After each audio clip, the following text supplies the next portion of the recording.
지난주 우리는 고린도에 도착한 바울, 그래서 고린도에 대한 대략적인 설명들을 함께 살펴봤고, 바울이 받았던 위로를 함께 살펴보았습니다.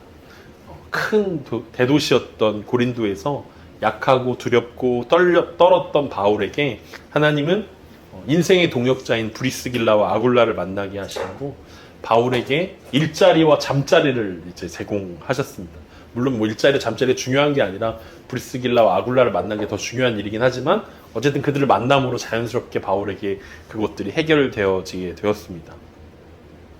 그리고 옆에 있기만 해도 마음이 든든한 그 사역자들인 마게도냐에 사역하던 실라와 디모데를 다시 만나게 하심으로 마게도냐 지역에서 바울이 씨앗을 뿌리고 급하게 도망 나올 수밖에 없었던 데살로니가 교회와 또 빌립보 교회들의 소식들, 기쁜 소식들을 듣게 되므로 바울이 큰 위로를 받게 되었고, 그들이 그냥 그 기쁜 소식만 가져왔을 뿐만 아니라 또 그들이 전달해준 사랑의 열매들, 후원금들을 받음으로 바울이 이제 말씀 사역에 더 집중할 수 있는 시간들이 되었다라는 것을 우리가 지난주에 함께 살펴보았습니다.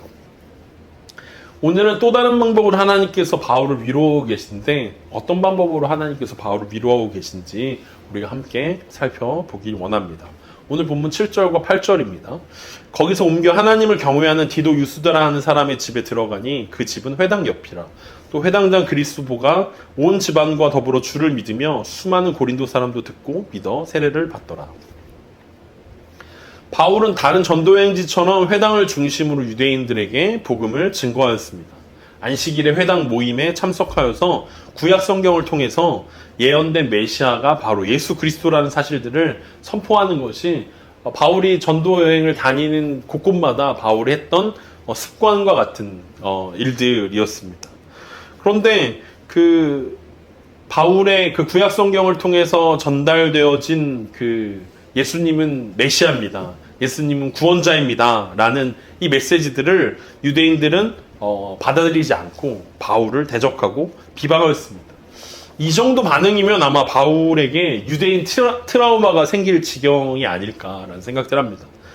유대인만 보면 복음을 전했는데 유대인들만큼 복음을 받아들이지 않는 사람들이 없었기 때문에 그렇습니다. 그러니까 진심으로 이들은 바울을 대적했고, 진심으로 바울이 전한 메시지들을 대적하고 오히려 화를 내고 바울을 죽이려고까지 했던 것들이 유대인들이었음을 우리는 여러 전도여행지를 통해서 살펴보았습니다. 바울은 회당을 떠나서 이방인들에게 복음을 전하기로 지난주에 우리가 마음을 먹었던 장면까지 우리 지난주에 봤는데, 그리고 보란듯이 바울이 어디 가냐면 회당 옆에 있는 디도 유스도라는 사람의 집에서 다시 사역하기 시작했습니다. 그러니까 회당에 출입이 금지당했던 것 같은데, 회당을 갈 수 없었는데 마침 집을 빌려주겠다라고 이야기한 사람이 회당 옆에 사는 디도 유스도라는 사람이었습니다. 이 디도 유스도라는 사람은 하나님을 경외하는 이방인이었다라고 설명되어지고 있습니다. 그러니까 회당에서 바울의 설교를 들으면서 예수님을 믿게 되었고, 그 예수님을 믿게 된 디도 유스도라는 사람이 자신의 집을 바울의 선교 본부로, 그리고 고린도 교회 성도들이 모일 수 있는 예배 장소로 공개한 것입니다. 어떤 학자들은 바울이 로마서를 작성할 때 언급한 가이오라는 사람이 디도 유스도의 다른 이름이라고 해석하기도 합니다. 로마서 16장 23절에 보면 나와 온 교회를 돌보아주는 가이오도 너희에게 무난하고 점점점이라고 이제 재무관 에라스도와 이렇게 나오는데, 많은 학자들이 디도 유스도를 가이오와 동일한 인물들로 보고 있다라고 설명합니다. 그러니까 고린도의 온 교회를 돌보아주고 사도 바울을 돌보아줄 수 있는 재력을 가진 사람이라고 우리는 생각해 볼 수 있고, 또 당시 고린도전서를 보면 예배 때 한 50명에서 100명 가까이 되는 사람들이 그 집에 모여서 예배를 드렸던 것들을 본다면 이 디도 유스도의 집이 굉장히 큰 저택이었을 것이다라고 우리가 추측해 볼 수 있습니다. 그러니까 부와 명예를 가지고 있는, 꽤 큰 집을 가지고 있는 사람이 디도 유스도라는 사람이었고, 그가 첫 번째로 고린도에서 교회가 될 수 있는 예배 장소를 그의 집을 오픈함으로써 사람들에게 예배 장소 그리고 바울이 사역에 집중할 수 있는 그 선교 본부의 역할들을 그의 집이 감당했다라는 것들을 볼 수 있습니다. 그러니까 회당의 문은 닫혔지만 하나님은 회당 옆에 디도 유스도의 집의 문을 열어주셔서 계속해서 사도 바울이 사역할 수 있도록 만들어 주셨다는 거죠. 왜 하필 회당 옆에 디도 유스도의 집이었을까를 우리 함께 고민해 볼 수 있습니다. 이어지는 말씀을 보면 뭐라고 이야기합니까? 하나님의 기막힌 타이밍을 우리가 볼 수 있지 않습니까? 하필 회당 옆에서 바울이 복음을 전하다가 유대인들에게 가장 존경받는 회당장이 회심하게 되었습니다. 그러니까 유대인들이 전부 다 바울을 싫어하고 복음을 미워한 것이 아니라 어떤 사람들은 복음에 반응하기도 했다라는 것인데 오늘 본문에 보면 회당장 그리스보가 온 지방과 더불어 예수님을 믿게 되었다라고 설명하고 있습니다. 그러니까 하필이면 바울이 예배 장소로 잡은 곳이 회당 옆에 있는 디도 유스도의 집이었고 그 집을 오가면서 회당장이 바울의 설교를 듣게 되고 바울의 설교를 들으면서 그의 온 집안이 회심하게 되었다라는 이야기들을 하는 것입니다. 온 집안이라는 것은 그의 가족은 물론이고 그의 친척들과 그의 집에서 일하는 종들까지도 다 예수 그리스도를 믿게 되었다라는 뜻입니다.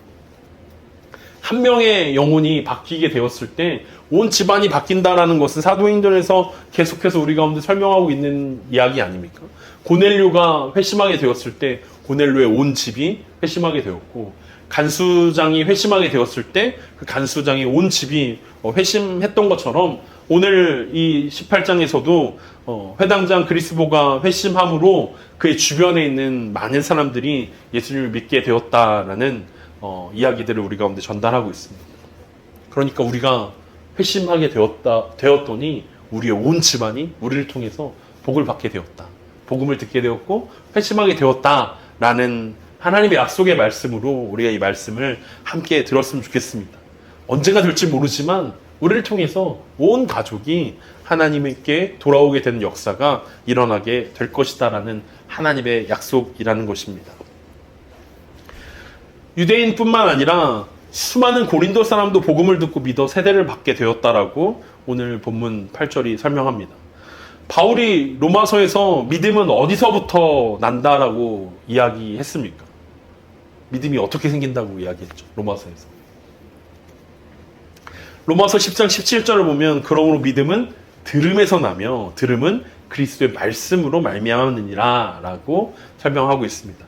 그러니까 바울이 지금 하고 있는 것이 무엇이냐면 바로 그리스도의 말씀이 그 고린도 땅 가운데 들리게 하고 있는 것입니다. 비록 한 가정에 모이고 있지만 그 가정을 통해서 하나님께서는 그 복음이 고린도 사람들에게 전달될 수 있도록 잘 들리게 할 수 있도록 그래서 그 들은 사람들로 하여금 믿음이 생겨나는 그 작업들을 지금 바울을 통해서 하고 있다는 것입니다. 바울이 지금 하고 있는 일이 그리스도의 말씀을 들리게 하는 일들이었습니다. 그런데 이 사역이 닫혔다가 열리고 열렸다가 닫히고 다시 열리는 다시 닫혔다가 열리는 이 상황 반복되는 상황 가운데서 바울의 마음은 어떠했을까요? 오늘 9절과 10절을 보면 바울의 마음을 우리가 잠깐 엿볼 수 있습니다. 밤에 주께서 환상 가운데 바울에게 말씀하시되 두려워하지 말며 침묵하지 말고 말하라. 내가 너와 함께 있음에 어떤 사람도 너를 대적하여 해롭게 할 자가 없을 것이니 이는 이 성중에 내 백성이 많음이라 하시더라. 하나님은 두렵고 떨리고 약한 상태에 있는 바울을 브리스길라와 아굴라라는 인생 동역자를 통해서 위로해 주셨습니다. 그리고 옆에 서 있기만 해도 든든한 신라와 디모데를 다시 보내주셔서 위로해 주셨습니다. 회당장이 회심했고 그의 가정이 주님께 돌아오게 됐고 수많은 고린도 사람들도 믿고 세례를 받았습니다. 그렇다면 바울의 마음은 평안해야 하고 기쁨이 넘쳐야 하고 감사가 가득해야 되는데 오늘 본문을 보니까 바울이 여전히 두려워하고 있다는 사실들을 우리는 확인해 볼 수 있습니다. 대사도 바울도 여전히 두려움 가운데 있었다는 거죠. 그리고 여전히 그 마음 가운데 침묵하기를 원했다는 것을 우리는 볼 수 있습니다. 침묵하고 말하고 싶지 않아 하는 마음들이 있었다는 거죠. 복음을 더 이상 증거하고 싶지 않은 마음이 바울의 마음이었다라는 것입니다. 바울에게 더 이상 걱정과 근심이 사라지고 좋은 일만 있다라고 생각하면 좋을 텐데 여러분 우리 인생 가운데 보면 좋은 일이 많아진다고 해서 근심이 사라집니까? 기쁜 일이 생기면 슬픈 일이 줄어듭니까?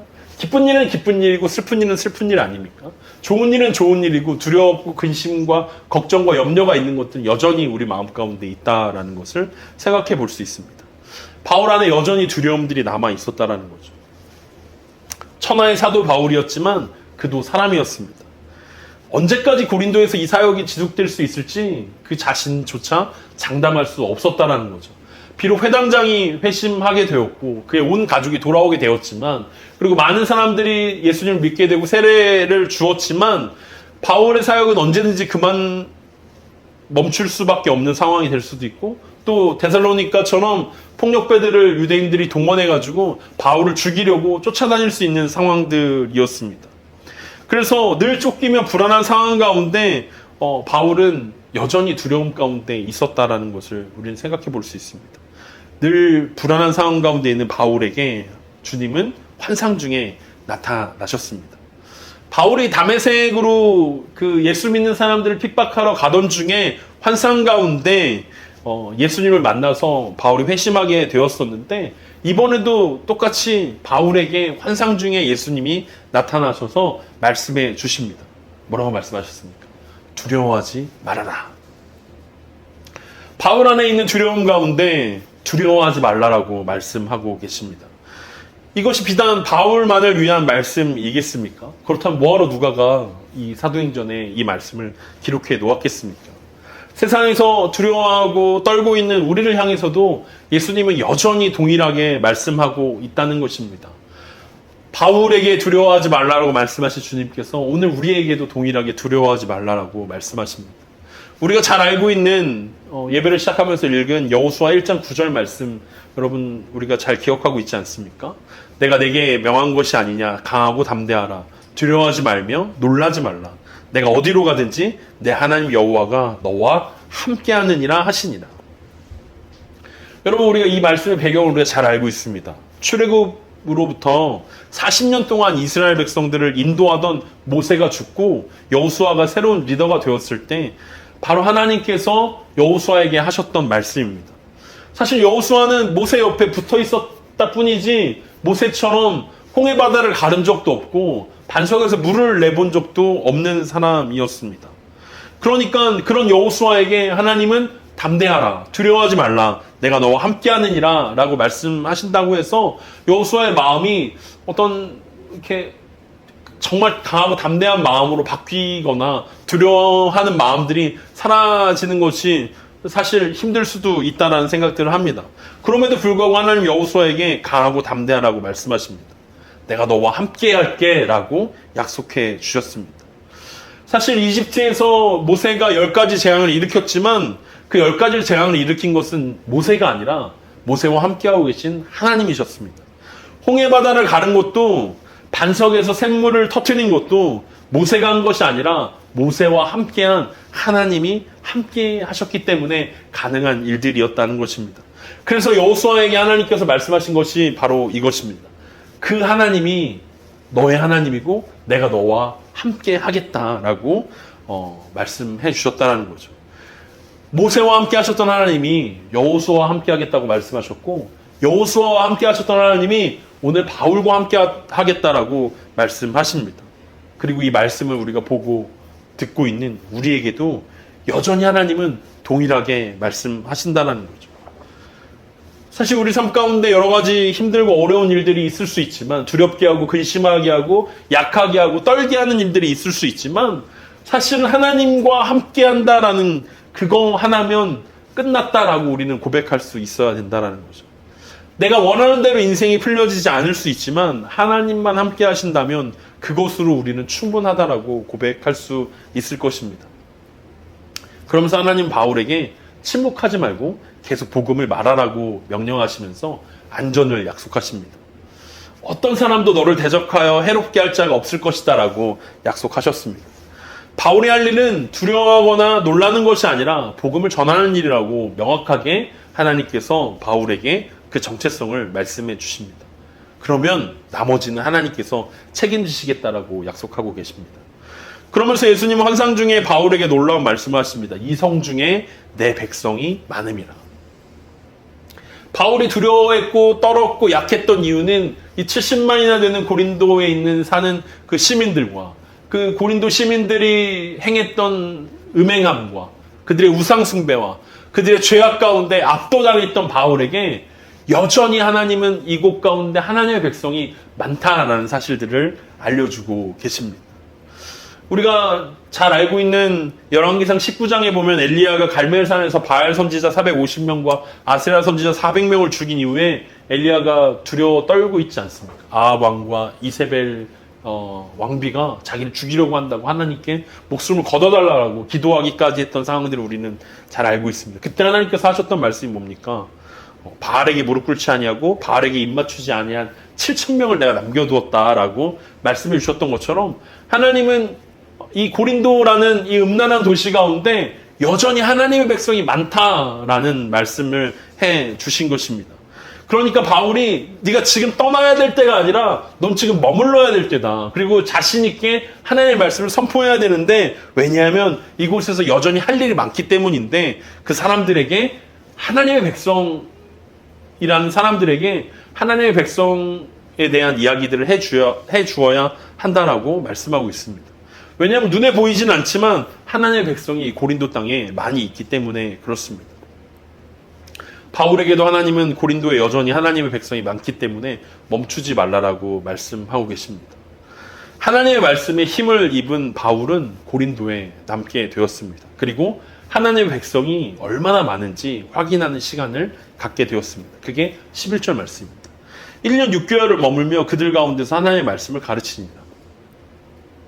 하나님의 약속처럼 1년 6개월 동안 바울은 안전했습니다. 그리고 하나님께서 남겨놓으신 하나님의 백성들을 많이 만날 수 있었습니다. 하나님의 백성인지 아닌지 확인하는 방법은 매우 간단합니다. 그럼 어떻게 하면 하나님의 백성인지 알 수 있습니까? 하나님의 말씀을 가르쳐 보면 하나님의 백성인지 아닌지 확인할 수 있습니다.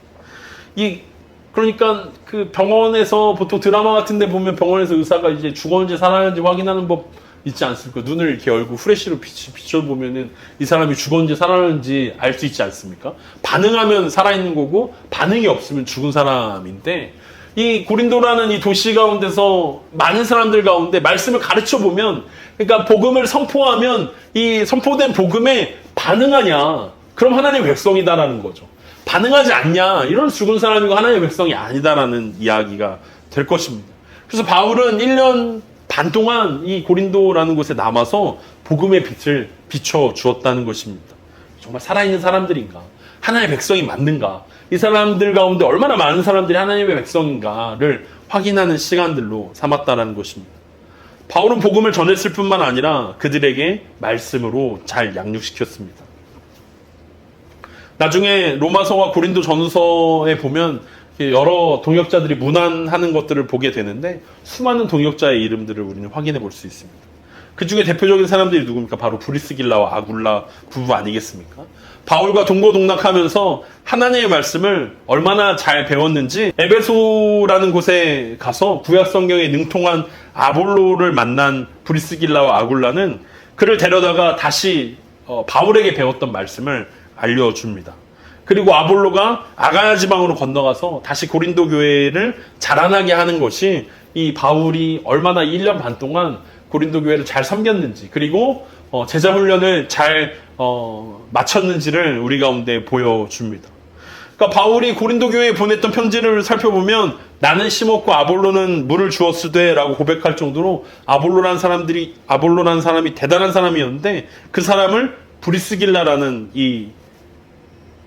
브리스길라 아굴라라는 부부가 그에게 말씀을 잘 가르쳐 주었다는 것들을 우리는 살펴볼 수 있습니다. 이 1년 6개월이라는 시간은 바울이 처음으로 전도여행을 하면서 아주 오랫동안 머물렀던 시간이었습니다. 굉장히 긴 시간이었다고 볼 수 있습니다. 물론 우리 가운데는 1년 6개월이 아주 짧은 찰나와 같은 시간일 것입니다. 바울은 1년 6개월 만에 브리스길라와 아굴라 같은 부부를 키워냈는데 저 여러분과 함께한 시간들이 굉장히 길어지고 있다는 사실에 부담을 느끼게 합니다. 언제쯤 되는 것인가라는 그런 긴장감이 있지만 이 마음들도 주님이 주시지 않는 마음이니까 두려워하지 말고 하나님이 함께 하신다라고 믿어야 될 것입니다. 바울은 그 시간들을 통해서 아가야 지방을 돌아볼 수 있었고 데살로니가 교회에 편지도 2번이나 보낼 수 있었습니다. 그러니까 우리가 보고 있는 데살로니가 전서는 바울이 고린도에서 1년 6개월 동안 머물면서 썼던 편지이기도 합니다. 무엇보다도 고린도에서 열정적으로 교회가 성장하는데 바울의 이 1년 6개월이라는 시간들이 쓰임받을 수 있었습니다. 사람이 때를 분별한다는 것은 쉬운 일이 아닐 것입니다. 바울도 떠나고 싶었고 오래 머물고 싶지 않았던 이 고린도라는 도시가 가지고 있었던 위험들이 있었지만 그럼에도 불구하고 바울은 머물기를 선택했습니다. 왜냐하면 하나님의 말씀이 명확했기 때문에 그렇습니다. 그리고 우리가 잘 알고 있는 고은 시인의 시처럼 가야 할 때가 언제인지를 분명히 알고 가는 이의 뒷모습은 얼마나 아름다운가라는 시를 우리는 잘 알고 있습니다. 가야 할 때가 있다면 머물 때도 있다는 것입니다. 우리가 아름답기 위해서는 그 때를 잘 분별하는 것이 필요하다는 것입니다. 그러니까 바울은 언제 머물러야 하고 언제 떠나야 하는지를 하나님의 말씀을 통해서 정확하게 분별할 수 있었다라는 거죠. 마게도냐를 향해 떠나야 할 때 하나님 바울에게 말씀해 주셨고 바울은 그 말씀에 순종해서 마게도냐로 떠났습니다. 하지만 그 마게도냐 여러 지역들을 전도하면서 돌아다니면서 때마다 하나님은 말씀해 주신 것이 아니라 여러 환경들을 통해서 지금은 떠나야 될 때다라는 것들을 바울에게 설명해 주셨다는 것입니다. 그 다음 이제 고린도에 와서 바울은 떠나고 싶었지만 두려워했지만 걱정했지만 내가 너와 함께 하겠다. 그리고 이 성중에 내 백성이 많다라는 말씀을 통해서 머물러야겠다라는 생각들을 갖게 되고 그 자리에 아름답게 머물렀던 것들을 우리는 생각해 볼 수 있습니다. 우리에게는 가장 어려운 일인데 바울이 가장 잘했던 일이 바로 하나님의 뜻을 분별하는 일이었다는 것을 우리는 생각해 볼 수 있습니다. 어느 때입니까? 우리는 머물러야 됩니까? 떠나야 합니까? 사실 때와 장소를 분별하는 것은 우리 가운데 굉장히 어려운 일일 것입니다. 그럼에도 불구하고 오늘 말씀을 통해서 하나님께서 우리 가운데 말씀하고 있는 것은 때와 장소를 분별하기는 어렵지만 두려워하지 말고 침묵하지 말고 말씀을 전하라는 이 말씀은 우리가 어느 때 어느 장소에도 순종할 수 있는 말씀이라는 사실을 우리 가운데 분명하게 드러내고 있다는 것입니다. 분명한 하나님의 뜻이 있는데 하나님 제가 이 직장을 언제까지 다녀야 됩니까? 하나님 제가 언제까지 이 가정에 머물러야 합니까? 여러 가지 생각들을 많이 할 수 있고 때와 장소를 분별하려고 우리는 노력하지만 그것들이 사실 쉽게 분별되어지지 않는 거라는 거죠. 근데 쉽게 분별할 수 있는 하나님의 뜻이 있는데 그것은 때와 장소에 대한 분별이 아니라 내가 지금 어디에 있든지 무엇을 해야 한다라는 말씀은 우리 가운데 명확하다라는 거죠. 그러니까 불분명한 때와 장소를 분별하려고 노력하기보다는 분명한 하나님의 뜻에 순종하는 것이 우리에게 주어진 숙제일 것입니다. 바울에게 1년 6개월은 은혜의 시간이었을 것입니다. 그래서 우리는 오늘 이 말씀을 1년 6개월 대신에 은혜라는 단어를 함께 넣어본다면 우리에게 딱 맞는 말씀이 될 것입니다. 은혜 안에 머물며 그들 가운데서 하나님의 말씀을 가르치니라. 우리의 때가 언제까지 이어질지 우리가 머물러 하는 장소가 어디인지 우리는 알 수 없지만 우리가 해야 되는 것은 하나님의 은혜 안에 머물며 그들 가운데서 하나님의 말씀을 가르치는 것입니다. 하나님은 여전히 우리들 가운데 여러분의 가정 가운데 하나님의 백성이 많다라고 말씀하고 있습니다. 여러분의 직장 가운데 하나님의 백성이 여전히 많다라고 말씀하고 있습니다. 우리가 만나는 지인들 가운데 우리가 살아가고 있는 이 서울 땅 가운데 대한민국 가운데 하나님의 백성이 여전히 많다라고 우리 가운데 말씀하고 있고 그 많은 하나님의 백성들을 확인해 보라고 우리 가운데 후레쉬를 들고 그 사람들이 살아있는지 하나님의 말씀 반응하는 사람들인지 하나님의 백성이 맞는지 확인해 보라고 우리 가운데 말씀하고 있다라는 것입니다. 그리고 그것을 확인할 수 있는 방법은 말씀을 가르치는 것입니다. 앞에서 얘기했던 것처럼 브리스길라와 아굴라가 아볼로를 가르쳤던 것처럼 바울이 고린도 교회 성도들을 가르쳤던 것처럼 우리가 누군가를 가르치다 보면 하나님의 말씀으로 복음으로 가르치다 보면 하나님의 백성이 누구인지 알 수 있게 될 것입니다. 은혜 안에 머물면서 우리가 머물러야 하는 그곳 가운데서 하나님의 말씀을 가르치는 우리가 되었으면 좋겠습니다. 오늘 말씀을 정리하면 예수님의 명령으로 마무리할 수 있을 것 같습니다. 너무나 유명하고 너무나 잘 아는 마태복음 28장 19절과 20절의 말씀입니다. 우리 같이 읽어보겠습니다. 그러므로 너희는 가서 모든 민족을 제자로 삼아 아버지와 아들과 성령의 이름으로 세례를 베풀고 내가 너희에게 분부한 모든 것을 가르쳐 지키게 하라.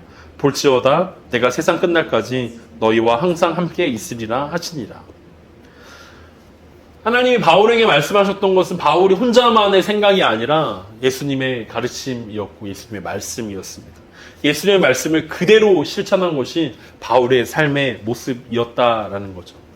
우리는 바울처럼 순회 전도자가 아니기 때문에 언제까지 머물러야 하는지 언제까지 떠나야 하는지를 분별하는 것들은 쉽지 않을 것입니다. 그럼에도 불구하고 예수님의 분명한 뜻은 우리 가운데 분명하게 적용할 수 있습니다. 우리가 어디에 있든지 모든 사람들을 제자로 삼아서 아버지와 아들과 성령의 이름으로 세례를 주고 하나님께서 우리 가운데 분부한 모든 것을 가르쳐 지키게 하는 것이 하나님이 우리 가운데 명확하게 말씀하고 있는 은혜 안에 머무는 사람들이 해야 하는 분명한 일이라고 우리 가운데 이야기하고 있습니다. 그리고 그 은혜 안에 머무는 사람들에게는 하나님의 분명한 약속이 뒤따릅니다. 너희와 세상 끝날까지 너희와 항상 함께 있으리라. 내가 세상 끝날까지 너희와 항상 함께 있으리라. 모세에게 말씀하셨던 주님께서, 여호수아에게 말씀하셨던 주님께서, 바울에게 말씀하셨던 주님께서 우리의 일주일의 삶 가운데 여전히 우리와 함께 하시겠다라고 약속하고 있습니다. 이번 한 주도 주님께서 우리와 함께 하시겠다고 말씀하고 있습니다. 그 주님을 의도적으로 밀어내지 않았으면 좋겠습니다. 주님의 손을 놓으려고 노력하지 않았으면 좋겠습니다.